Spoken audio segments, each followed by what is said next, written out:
The Lallantop show is sponsored by Nextdoor Hub. अपने business को online लेकर आओ फ्री में। नेक्स्टडोर हब पे अपना दुकान ऑनलाइन करना है एकदम आसान। नेक्स्टडोर हब आपको अपने शहर में और अधिक उपभोक्ताओं तक पहुंचा देता है, आपको अपना बिजनेस बढ़ाने में मदद करता है। नजदीकी दुकान से खरीदना अब पहले से भी होगा आसान। हम हैं Nextdoor Hub, local online shopping platform.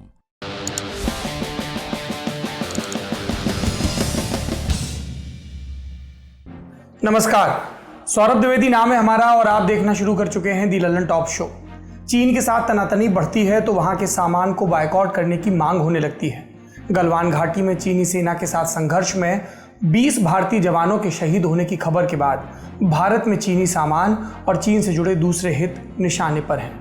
इन सब के बीच नेताओं में होड़ लगी है। केंद्र में सामाजिक न्याय और अधिकार राज्य मंत्री रामदास आठवले ने ट्विटर पर एक भावुक अपील की। वो लिखते हैं कि चीन धोखा देने वाला देश है। भारत में चीन की सभी वस्तुओं का बहिष्कार करना चाहिए। चाइनीज फूड और चाइनीज फूड के होटल भारत में बंद करने चाहिए। लेकिन लॉकडाउन के दौरान देश के युवा को बाहर निकलने और देश को आत्मनिर्भर बनाने में मदद करने का असली मोटिवेशन अगर किसी ने दिया तो वो है बिहार के नेता पप्पू यादव।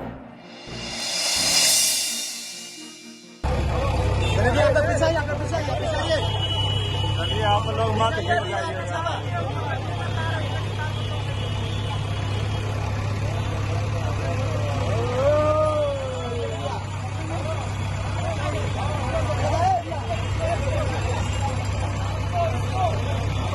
ये वीडियो हमने भी देखा, लेकिन घटना का सबसे बढ़िया विवरण किया दैनिक भास्कर अखबार ने। अखबार लिखता है कि जन अधिकार पार्टी के नेता और पूर्व सांसद पप्पू यादव गुरुवार को अपने समर्थकों के साथ सड़क पर उतरे और चीनी कंपनियों द्वारा बनाए गए सामानों के बहिष्कार का नारा बुलंद किया। इस दौरान उन्होंने एक चीनी मोबाइल कंपनी के पोस्टर पर कालिख पोती। मोबाइल के विज्ञापन के लिए लगाया गया पोस्टर काफी ऊंचाई पर था। सड़क पर खड़े होकर पोस्टर पर कालिख पोतना संभव न था। हल्के वजन के समर्थक तो सीढ़ी लगाकर पोस्टर तक पहुंच गए और नो चाइनीज प्रोडक्ट लिख दिया। लेकिन पप्पू यादव के लिए मुश्किल था और फोटो अपॉर्चुनिटी मिस नहीं करनी थी। इसका एक हल निकाला गया। एक जेसीबी मशीन मंगवाई गई। इसके फ्रंट लोडर बकेट में 2 सहयोगियों के साथ पप्पू यादव सवार हुए। दोनों सहयोगी हाथ में काला रंग भरी बाल्टी और ब्रश लिए थे। इसके बाद जेसीबी के ड्राइवर ने फ्रंट लोडर को उठाया। पप्पू यादव पोस्टर के पास पहुंचे और उस पर कालिख पोत दी। क्या हुआ जो भारत में बिकने वाले चाइनीज नाम के हर प्रोडक्ट का संबंध चीन से ना हो। आपके घर के बाहर जो चाइनीज खाने पीने के सामान का ठेला लगाता है उसे नहीं पता चीन का प्रीमियर कौन है, चीन का भारत में दखल कैसा है। एक प्रोडक्ट है जिसके नाम के साथ चाइनीज जुड़ गया और उसके जरिए वो अपनी रोजी रोटी चला रहा है। गरीब परिवारों का पेट पल रहा है। लेकिन नेताओं की मजबूरी होती है, उन्हें कई बार ऊल जलूल हरकतें करके खबरों में बने रहना होता है। वो सार्थक विमर्श से दूर होते हैं। पप्पू यादव के सूबे में चुनाव है तो हमें समझ में आता है, लेकिन ये 2 उदाहरण बताते हैं कि हमारे यहाँ समस्या चाहे कितनी गंभीर या जटिल हो, उसका ठेठ देसी हल कैसे निकाला जाता है, कैसे हर चीज़ को एक मस्खरेपन में तब्दील कर दिया जाता है। कल गुजरात से भी एक तस्वीर आई थी जिसमें लोग उछल उछल के एक टीवी को तोड़ रहे हैं और उसके ज़रिए चीन से अपना बदला पूरा कर रहे हैं। पूरे देश में एक मीम कॉन्टेस्ट चल रहा है। राष्ट्रीय सुरक्षा पर हमारे वक्त में हो रहे सार्थक विमर्श की ये तस्वीर है। बड़ी खबर में आज हम ये बात करेंगे कि बायकॉट चाइना में कितना दम है, ये कैसे मुमकिन है, क्या ये तरीका है चीन को रास्ते पर लाने का या कई तरीकों में से एक तरीका है। लेकिन सबसे पहले बात करेंगे कोरोना संक्रमण पर, क्योंकि ये लड़ाई ज़्यादा लंबी चलनी है। 2 दिन से कोरोना नेपथ्य में चला गया लगता है, लेकिन ऐसा है नहीं। समस्या इस दौरान कम नहीं हुई, बढ़ रही है। आंकड़े सबूत देते हैं। पिछले 24 घंटे में 12,881 नए मामले मिले। 334 लोगों की संक्रमण से जान गई और 7,390 लोग ठीक हुए। टेस्टिंग कितनों की हुई? 1,65,413 सैंपल्स की। इन सबको मिला दिया जाए तो अब टोटल मामले देश में हो गए 3,66,946। मौतों का कुल आंकड़ा 12,237 और कुल टेस्ट 62,49,668। भारत में कोरोना संक्रमण के आंकड़े सिर्फ और सिर्फ सरकार जारी कर रही है। इस आंकड़े को कोई स्वतंत्र एजेंसी सत्यापित नहीं कर रही, लेकिन इन आंकड़ों को लेकर कई बार बेहद परेशान करने वाली खबरें भी आ रही हैं। दिल्ली और मुंबई में ऐसी कोविड-19 मौतों का पता चला है जिन्हें आंकड़ों में जोड़ा ही नहीं गया। 16 जून के आंकड़ों में इस बैकलॉग को जोड़ा गया तो 17 जून को एक साथ 2000 मौतें डिक्लेयर हुई। कई मौतें मई में हुई थी, लेकिन इन्हें जोड़ा अभी गया। ये दिल्ली और महाराष्ट्र समेत केंद्र के काम करने के तरीके पर और राज्यों के तरीके पर प्रश्न चिन्ह लगाता है। क्या ऐसी चूक बाकी जगहों पर भी हो रही है? 15 जून को इंडियन एक्सप्रेस अखबार में अमिताभ सिन्हा की एक रिपोर्ट छपी जिसका नाम था in Gujarat, Rajasthan and MP daily cases and deaths largely constant. इस रिपोर्ट में अमिताभ ने आधिकारिक आंकड़ों के हवाले से बताया था कि तकरीबन 1 महीने से गुजरात, राजस्थान और मध्य प्रदेश एक ही रेंज में नए मामले डिक्लेयर कर रहे हैं। गुजरात में 300 से 400 मामले सामने आते हैं, राजस्थान में 200 से 300 और मध्य प्रदेश में 150 से 200। संक्रमण के दौर में भारत सरकार के कोविड ट्रैकर को देखेंगे तो नए मामले सामने आने की रफ्तार बढ़ती नजर आएगी। ऐसे में इन 3 सूबों के स्थिर आंकड़ों को देखकर ये सवाल पैदा होता है कि क्या ये आंकड़े दुरुस्त हैं? क्या यहाँ महाराष्ट्र और दिल्ली की तरह कोई चूक नहीं हुई? ये सवाल देश के हर राज्य और हर सरकार से है। और अगर ये बात वाकई सच है कि हम भारत में कोरोना संक्रमण के असली आंकड़ों को नहीं जानते तो ये भयावह बात है। अगर आंकड़ों में कहीं कोई चूक हो और सरकार इन्हीं के आधार पर नीतियां बनाए तो इनके गड़बड़ होने की आशंका ज़्यादा होती है। अमेरिका में सरकार का आंकड़ा भी है और जॉन्स हॉपकिंस यूनिवर्सिटी का भी। कई अखबार अपना कोविड ट्रैकर चला रहे हैं। इससे सरकार के दावों की जांच होती रहती है। अलग अलग गणनाओं से सब एक ही आंकड़े पर पहुंचते हैं तो किसी तरह का शुबहा नहीं रहता। फिलहाल भारत में ये व्यवस्था नहीं है और ये हम सब के लिए चिंता की बात है। अब बढ़ते हैं दिन की बड़ी खबर की तरफ। गलवान घाटी से जानकारियां सामने आ रही हैं। आज सुबह सुबह ट्विटर पर एक तस्वीर वायरल हुई जिसमें लोहे के कई रॉड नजर आ रहे थे। इन रॉड्स पर नुकीली कीलें लगी हुई थी। कहा गया कि इनका इस्तेमाल चीनी सैनिकों ने भारतीय सैनिकों पर हमले के लिए किया।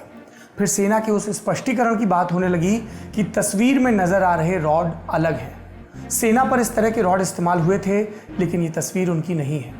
बावजूद इसके इन रॉड्स को देखकर ये समझ आता है कि 15 जून को चीन की तरफ से कैसी बर्बरता हुई। समाचार एजेंसी ANI ने सेना से जुड़े सूत्रों के हवाले से ये दावा किया कि अब कोई भारतीय सैनिक गुमशुदा नहीं है।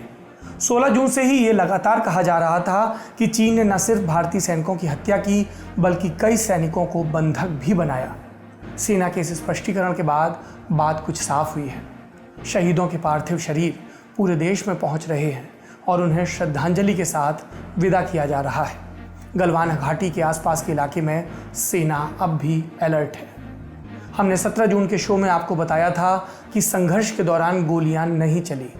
संघर्ष के दौरान हमारे जवान अपने हथियार भी नहीं ले गए थे क्योंकि वो बात करने जा रहे थे और LAC पर हथियार न ले जाने को लेकर 1996 में चीन के साथ समझौता हुआ था, नरसिम्हा राव के ज़माने में।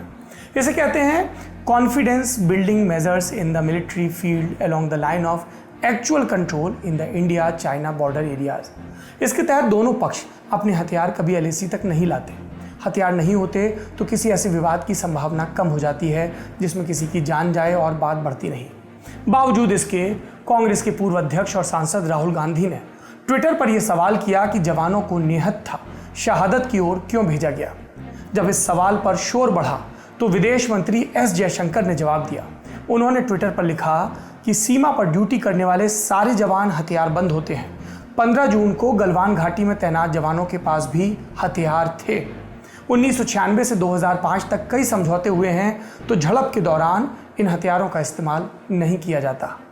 S जयशंकर का ट्वीट राहुल को दिए जवाब की तरह है। राहुल गांधी ने एक बेसिर पैर का सवाल पूछा है कि हथियार क्यों नहीं थे। S जयशंकर बता रहे हैं कि अपनी पोस्ट से आगे जाते हुए सभी जवान हथियार ले जाते हैं। गलवान वाले जवान भी ले गए थे।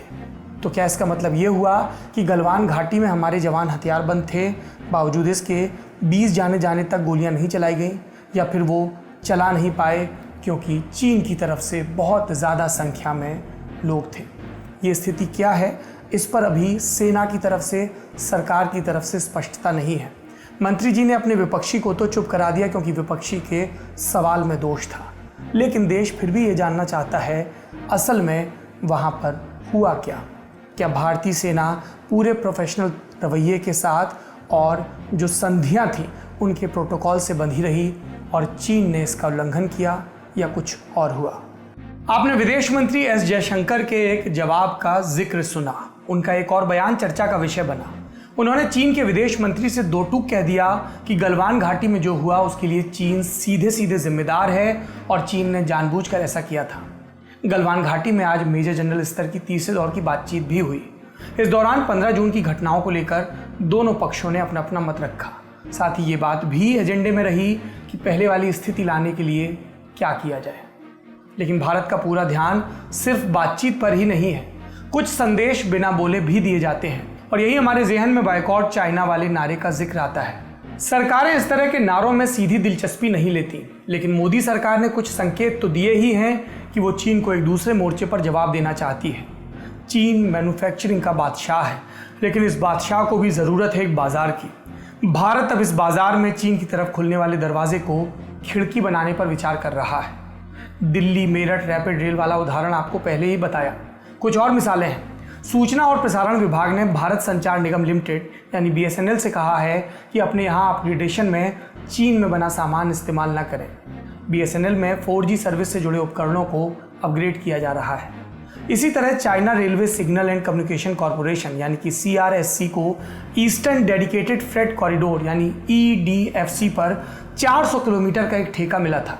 EDFC सिर्फ मालगाड़ियों के लिए बनाया जा रहा एक रेल कॉरिडोर है जो कोलकाता से लुधियाना तक जाएगा।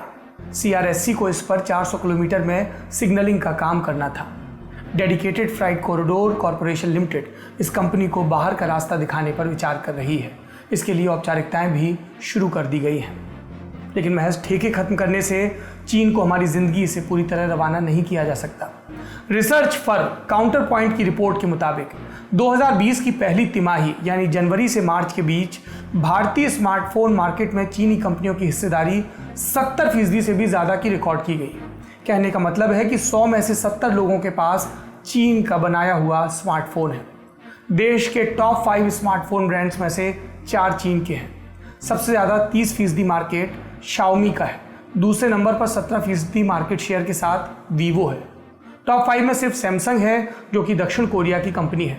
सैमसंग का मार्केट शेयर भारत में 16% है। भारत का स्मार्टफोन मार्केट करीब 2 लाख करोड़ रुपए का है। इसमें से ज़्यादातर शेयर चीनी कंपनियों का है। चीन से मोबाइल कंपनियां 2014 में भारत आई थीं, जिसके बाद माइक्रोमैक्स, लावा, इंटेक्स और कार्बन जैसी देसी कंपनियों का बाजार खत्म हो गया था। ये सिर्फ एक सेक्टर का उदाहरण है। यही कहानी कई और सेक्टर्स में दोहराई गई। आज चीन भारत का सबसे बड़ा ट्रेडिंग पार्टनर यानी व्यापारिक साझेदार है। भारत के कुल विदेशी व्यापार में चीन का हिस्सा करीब 10% है। बिजनेस टुडे के मुताबिक वित्तीय वर्ष 2019-20 में भारत और चीन के बीच लगभग 7.9 लाख करोड़ रुपए का कारोबार हुआ। भारत चीन से आयात ज़्यादा करता है, निर्यात कम करता है। कॉमर्स डिपार्टमेंट की रिपोर्ट बताती है कि 2018-19 में भारत की तरफ से चीन के लिए निर्यात केवल $16.7 बिलियन यानी लगभग 1.27 लाख करोड़ रुपए का था, जबकि आयात 5.35 लाख करोड़ रुपए का था।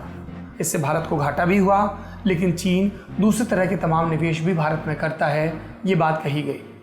तो एक बार में चीन का सामान बैन करना एक स्मार्ट कदम लग सकता है कि आत्मनिर्भर भी बन गए और घाटा भी बचा लिया। लेकिन असल जिंदगी कल्पना से नहीं चलती। चीन के सामान को भारत के बाजारों से हटाने के लिए भारतीय मैन्युफैक्चरिंग में धार लानी होगी, जो फिलहाल नहीं है। जल्दबाजी का नुकसान यही होगा कि हम चीन का ही सामान शायद किसी और देश के रास्ते आयात करने लगे। फिर अंतर्राष्ट्रीय बाजार में हमारी साख भी इससे तय होती है कि हमारे देश में निवेश कितना सुरक्षित है। अगर चीन का सारा निवेश एक साथ खटाई में पड़ गया तो दूसरे देश भी विचार कर सकते हैं। ऐसा टिप्पणीकारों का कहना है कि कहीं हमारे साथ भी यही हो गया तो क्या होगा। चीन का इलाज अगर किसी चीज़ में है तो सैनिक और राजनयिक स्तर पर उठाए जाने वाले कदमों में सबसे पहले और फिर उसके व्यापारिक हितों पर चोट करने में। सैन्य और राजनयिक स्तर के लिए स्टेट्समैनशिप की ज़रूरत है। रही बात बायकॉट चाइना की, तो ये वो कुआं है जो हम फिलहाल पूरी तरह नहीं खोद सकते, लेकिन कुदाल मारते रहना होगा। अब बात करेंगे मणिपुर की। 17 जून 2020 मणिपुर के मुख्यमंत्री एन बीरेन सिंह की सरकार से उप मुख्यमंत्री समेत कुल 9 विधायक अलग हो गए। इसमें बीजेपी के 3 विधायक थे जिन्होंने विधानसभा और पार्टी की सदस्यता से इस्तीफा दिया। तीनों कांग्रेस के पाले में चले गए। विधानसभा में अब बीजेपी के 18 विधायक बचे हैं। इसके अलावा सरकार से समर्थन खींचने वाले 6 विधायकों में 4 नेशनल पीपल्स पार्टी यानी कि NPP से हैं, एक तृणमूल कांग्रेस से है और एक निर्दलीय। दल बदल कानून के तहत 3 बीजेपी विधायकों की सदस्यता भी जा सकती है। हालांकि अभी स्पीकर यमनाम खेमचंद सिंह ने इस्तीफे पर फैसला नहीं लिया है। मणिपुर के पूर्व मुख्यमंत्री और कांग्रेस के नेता ओक्राम इबोबी सिंह ने राज्यपाल नजमा हेपतुल्ला से सदन का विशेष सत्र बुलाने की मांग की है ताकि सरकार के खिलाफ अविश्वास प्रस्ताव लाया जा सके। उनका दावा है कि बीरेन सिंह सरकार अल्पमत में है। उन्होंने ये भी दावा किया कि कांग्रेस के पास 30 विधायकों का समर्थन है, यानी वो सरकार बनाने की स्थिति में है। वहीं बीजेपी के मणिपुर प्रभारी प्रहलाद सिंह पटेल ने कहा है कि हमारे पास संख्या है, 3 बीजेपी विधायकों ने इस्तीफा दिया है, लेकिन पार्टी और विधानसभा स्पीकर युमनाम खेमचंद सिंह ने इस पर कोई फैसला नहीं लिया है। कांग्रेस विधायक मेघचंद्र ने मणिपुर विधानसभा के सेक्रेटरी के पास संविधान के अनुच्छेद 179E के तहत प्रस्ताव के लिए नोटिस दिया है। इसमें उन्होंने विधानसभा स्पीकर को हटाने के लिए प्रस्ताव लाने की बात की है। इस पर ओक्राम इबोबी सिंह समेत 11 विधायकों के दस्तखत हैं। आप कहेंगे ये पूरा प्रकरण क्या है? कुछ लोगों ने इस्तीफा दिया, क्या सरकार गिरने वाली है, सरकार बनने वाली है? विस्तार से आपको बताते हैं। पहले ये जान लीजिए कि कौन से विधायक सरकार से अलग हुए। बीजेपी के 3, एस सुभाष चंद्र सिंह, टीटी हाउकिप और सैमुअल जेनदई। इसके अलावा एनएनपी के 4 विधायक हैं, वाई जॉय कुमार सिंह जो कि उप मुख्यमंत्री भी थे, एन कैशी, लेतपाओ हाउकिप और एल जयंत कुमार सिंह। ये चारों सरकार में मंत्री थे। तृणमूल कांग्रेस के 1 विधायक टी रविंद्र सिंह और 1 निर्दलीय शहाबुद्दीन। मौजूदा विधानसभा का गणित समझने के लिए हमें 2017 में लौटना होगा। जी, इस बरस विधानसभा में चुनाव हुए। विधानसभा के इन चुनाव में 60 सीटों पर चुनाव हुए। बहुमत के लिए 31 सीटों की जरूरत थी। नतीजे आए तो कांग्रेस 28 सीटों के साथ सबसे बड़ी पार्टी बनकर उभरी। बीजेपी को 21 सीटें मिली, लेकिन बीजेपी ने नेशनल पीपल्स पार्टी की 4 सीटें, नगा पीपल्स फ्रंट यानी कि एनपीएफ की 4 सीटें, लोक जनशक्ति पार्टी की 1, तृणमूल की 1 और निर्दलीय की 1, इनको साथ लेकर अपना समर्थन का नंबर हासिल कर लिया। यानी त्रिशंकु विधानसभा थी, लेकिन बीजेपी ने पहल की, गठबंधन बनाया और 31 सीटों के जादुई आंकड़े के पार चले गए। राज्यपाल नजमा हेपतुल्ला ने बीजेपी को सरकार बनाने के लिए आमंत्रित किया। बीजेपी ने सरकार बनाई जिसमें 7 थे, एनपीपी, एनपीएफ, लोजपा, तृणमूल कांग्रेस और निर्दलीय। इस पर विवाद भी काफी हुआ था इन दिनों। और अब विधानसभा का गणित क्या है? मौजूदा विधानसभा में फिलहाल सीटों की संख्या है 59। जी, 60 से घटकर 59, क्योंकि 2017 के विधानसभा चुनाव के तुरंत बाद आंध्रों से कांग्रेस के विधायक टीएच श्याम कुमार कांग्रेस छोड़कर बीजेपी में आ गए थे। वो मंत्री भी बन गए थे, जबकि तब तक उन्होंने विधायक की शपथ भी नहीं ली थी। लेकिन मार्च 2020 में सुप्रीम कोर्ट ने आदेश दिया कि उन्हें मंत्री पद से हटाया जाए और दल बदल कानून के तहत स्पीकर ने उन्हें विधानसभा के लिए अयोग्य करार दिया। इसलिए 60 से घटकर हुए 59। फिर 7 कांग्रेस विधायक बीजेपी में शामिल हुए। 9 जून 2020 को मणिपुर हाईकोर्ट ने इन 7 विधायकों के विधानसभा आने पर पाबंदी लगा दी। दल बदल कानून के तहत स्पीकर की तरफ से उन पर अंतिम फैसला होना भी बाकी है, लेकिन अगर इन 7 लोगों को भी विधानसभा से बाहर रखें तो 59 में 7 घटाएं, बचता है 52। ओरिजिनल स्ट्रेंथ 60, फिलहाल 52। तो अब क्या बवाल है? अलग अलग बयान दिए जा रहे हैं, मंशाएं कुछ होती हैं, बयान में कुछ कहा जाता है। मसलन सरकार में उप मुख्यमंत्री रहे वाई जॉय कुमार कह रहे हैं कि मुख्यमंत्री ने 5 किलो चावल हर एक को बांटने का वादा किया था, विश्वास दिलाया था कि लॉकडाउन में कमी नहीं आएगी, लेकिन ऐसा नहीं हुआ। मैंने मुद्दा उठाया तो मेरा पोर्टफोलियो ले लिया और बीजेपी के सदस्यों ने हमें सरकार से इस्तीफा देने के लिए फोन किया। कुल मिलाकर बात सत्ता संघर्ष की है। उन्होंने ये भी कहा कि मुख्यमंत्री ने हमसे कहा कि राज्यसभा चुनाव के बाद एनपीपी के मंत्री कैबिनेट से हटा दिए जाएंगे। बीजेपी संगठन के साथियों पर हमलावर रहती है, हम ये व्यवहार कैसे बर्दाश्त करें? आपने गौर किया? राज्यसभा चुनाव, ये भी हलचल की एक बड़ी वजह है। 19 जून को राज्यसभा चुनाव है पूरे देश में। ऐसे में मणिपुर की एक सीट पर भी चुनाव होना है। इसके लिए बीजेपी से महाराजा संजाओबा लिसिम्बा, कांग्रेस की तरफ से पूर्व मंत्री तोंगब्रम मंगीबाबू और नगा पीपुल्स फ्रंट की तरफ से होनरिकुई काशो, इन 3 के बीच मुकाबला है। एन बीरेन सिंह सरकार में अब तक 39 विधायक थे, 9 अलग हो गए, बचे 30। हाईकोर्ट के आदेश पर 7 विधायक कांग्रेस के, उन पर भी पाबंदी लगी, तो मुमकिन है कि वो वोट न डाल पाए। विपक्ष में है 20 सदस्य। राज्यसभा सीट जीतने के लिए 26 वोटों की जरूरत है, लेकिन जो भाजपा के पाले में दिख रहे हैं गठबंधन के सहयोगी, वो एक एक करके अलग हो रहे हैं। ऐसे में मामला पेचीदा हो गया है, राज्य सरकार के बहुमत के लिए भी, राज्यसभा के सांसद के लिए भी। अगर आज की तारीख में फ्लोर टेस्ट होता है तो क्या संभावना है? 8 विधायकों को विधानसभा से बाहर रखा जाता है तो कुल संख्या हुई विधानसभा सीटों की 52, जो प्रभावी है। बहुमत के लिए चाहिए 27। कांग्रेस 30 विधायकों के साथ होने का दावा कर रही है। अगर उसका दावा सही है तो ओक्राम इबोबी सिंह की सत्ता में वापसी हो सकती है, या फिर हो सकता है भाजपा फिर से ये नंबर जुगाड़ ले। फिलहाल सबकी नज़र राजभवन पर है, जहां से निर्देश मिलेंगे कि फ्लोर टेस्ट कब होगा। राज्यसभा चुनाव पर भी सबकी नजर है। राज्यसभा चुनाव ने भारत में राजनीतिक गति को फिर से सामान्य कर दिया है। चाहे मध्य प्रदेश हो, चाहे राजस्थान, चाहे गुजरात या दूसरे प्रदेश। न्यू नॉर्मल क्या होगा हम नहीं जानते, लेकिन राजनीति का न्यू नॉर्मल यही है। लल्लन टॉप शो में आज के लिए इतना ही। जाते जाते आपको सुनाएंगे लटक यानी कि लल्लन टॉप कविताओं के तहत प्रदीप अवस्थी की ये कविता जो अवसाद से लड़ रहे लोगों की बात करती है। अपना और अपनों का ख्याल रखिए। शुभ रात्रि। उदास को अकेले छोड़ना ही पड़ेगा, पर उसे कोई दो ऐसा जो मिलता रहे कभी कभी।